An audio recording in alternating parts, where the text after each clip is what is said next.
Hello guys, आज एक नए ब्लॉग की शुरुआत करते हैं and our today's topic is regarding child welfare. Specially parents के लिए ये मोटिवेशन होना चाहिए। पेरेंट्स को मैं एड्रेस कर रही हूँ that how they have to deal with their child. बहुत बार क्या होता है, हम अपने मनोभावों को बच्चों पर थोपना चाहते हैं। हम बच्चों के मनोभावों को नहीं समझ पाते या समझना नहीं चाहते, क्योंकि उसके आड़े आ जाती हैं हमारी बहुत सारी सोशल वेलफेयरनेस एंड आ प्रेस्टीज। हम समाज में रहते हैं, हमें ये लगता है कि नहीं, हम बच्चों से ज़्यादा हमें ये देखना है कि what society needs us, society में क्या चल रहा है। अगर सोसाइटी में फला पेरेंट्स है, उनके बच्चे ने मेडिकल के एग्ज़ाम में मान लीजिए प्रिपरेशन कर रहे हैं, या कोई इंजीनियरिंग के एग्ज़ाम में कर रहा है, या मेरी फ्रेंड है उसके बच्चे ने वहाँ पर आईआईटी में बीट कर लिया, तो उनके अंदर एक होड़ सी लगी रहती है कि मेरे बच्चों को भी इस फील्ड में जाना ही चाहिए। आज मैं अपने इस ब्लॉग से स्पेशली पेरेंट्स को ये मैसेज देना चाहती हूँ कि try to understand what your child needs you.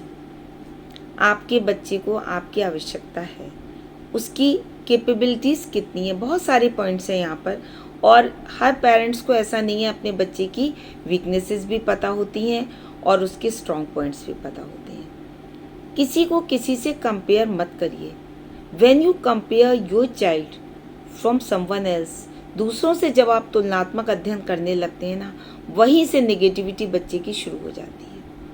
हर बच्चे के अंदर, हर चाइल्ड के अंदर, स्टूडेंट के अंदर एक अपनी अलग एबिलिटी होती है, और बहुत बार नहीं भी होती है।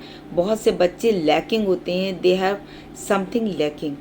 तो आप उनकी एबिलिटीज़ को समझने की कोशिश करिए। बहुत सारी फील्ड्स हैं, केवल मेडिकल, इंजीनियरिंग, या ऐसा नहीं है कि बस यही दो लाइन है, या हमको फला चीज़ में अपने बच्चे को बीट करवाना है, आईआईटी टॉपर बनाना है, हमको यहाँ पे करवाना है कि वो बिल्कुल टॉप मोस्ट रहे। ऐसा नहीं होता है। अपने टाइम को याद करिए, क्या आप टॉपर थे? और बहुत से केसेस में ऐसा भी हो सकता है कि आप बहुत जीनियस रहे हों, आप बहुत टॉपर रहे हों, पर आपके बच्चे के अंदर वो क्षमता नहीं है। एक सच में अगर आप नज़र उठाकर देखें, तो यदि आपका अपना बच्चा, आपका अपना जो चाइल्ड है, वो आपके प्रति मोटिवेशन में है, वो आपकी बातों को मान रहा है, केवल एक सब्जेक्ट आपके पसंद का नहीं ले रहा है, तो वो एक ख़राब बच्चा नहीं हो जाता है।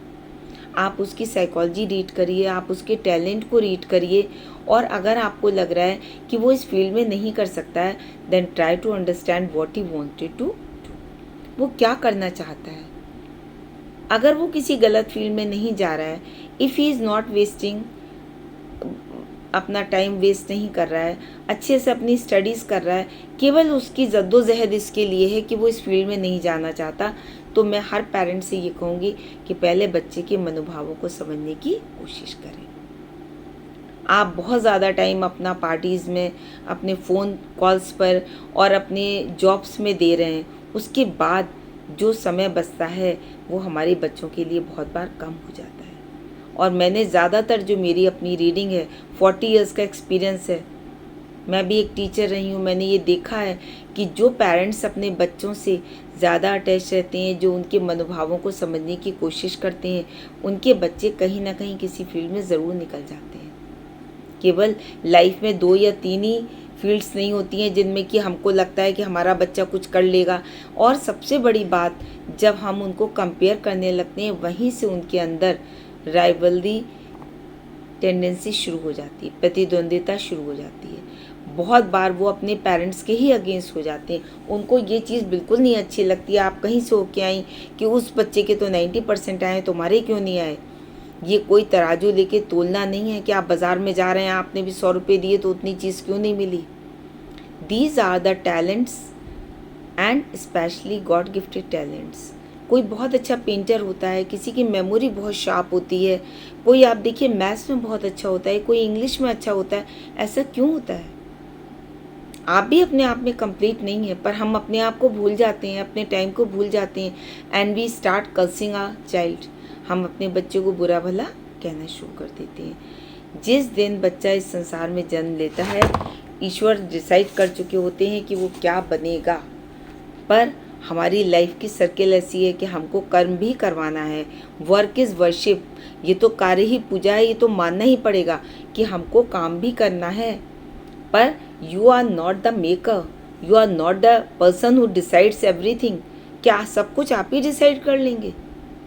अगर ऐसा होता तो हम अपने मेकर खुद बन जाते।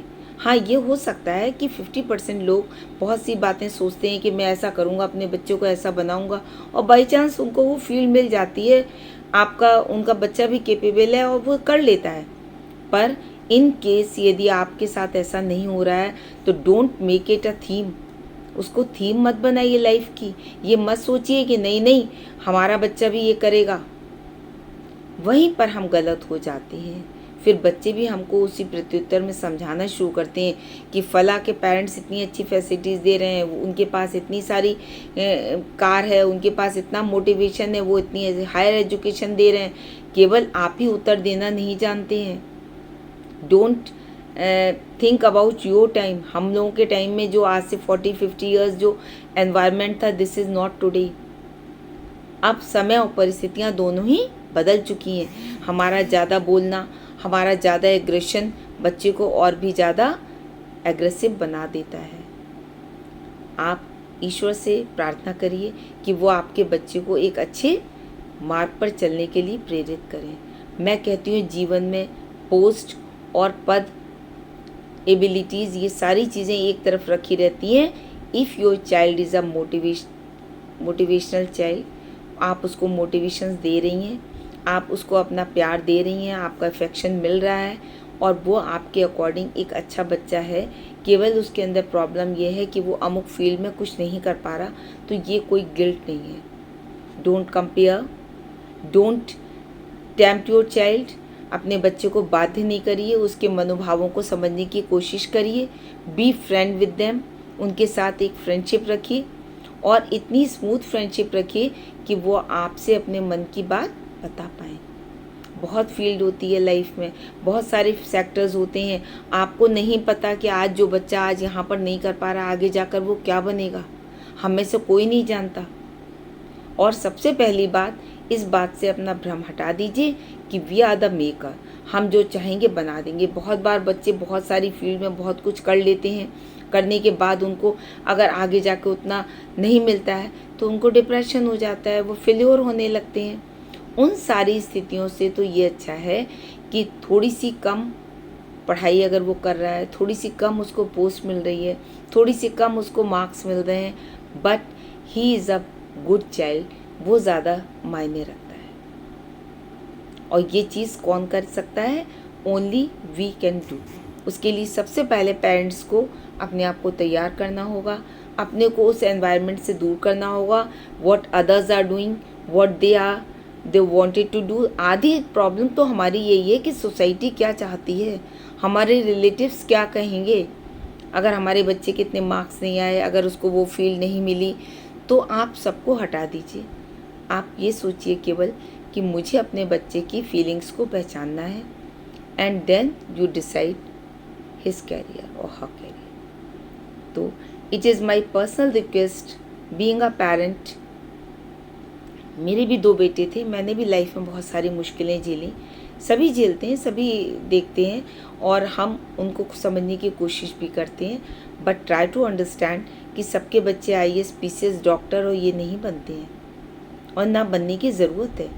एक अच्छा नागरिक बनने के लिए, अ गुड सिटीज़न, एक अच्छा बेटा बनने के लिए, बेटी बनने के लिए बहुत सारे और भी हमको गुणों की ज़रूरत होती है। तो it is my personal request and this blog is specially for parents. मैं सोचती हूँ सबको ये जानना चाहिए कि मेरे बच्चे की क्या रिक्वायरमेंट्स हैं, वो किस तरह के एनवायरनमेंट को चाहता है, वो क्या करना चाहता है, and try to motivate them. Thank you. अच्छा लगे तो please like, share and subscribe. Bye bye.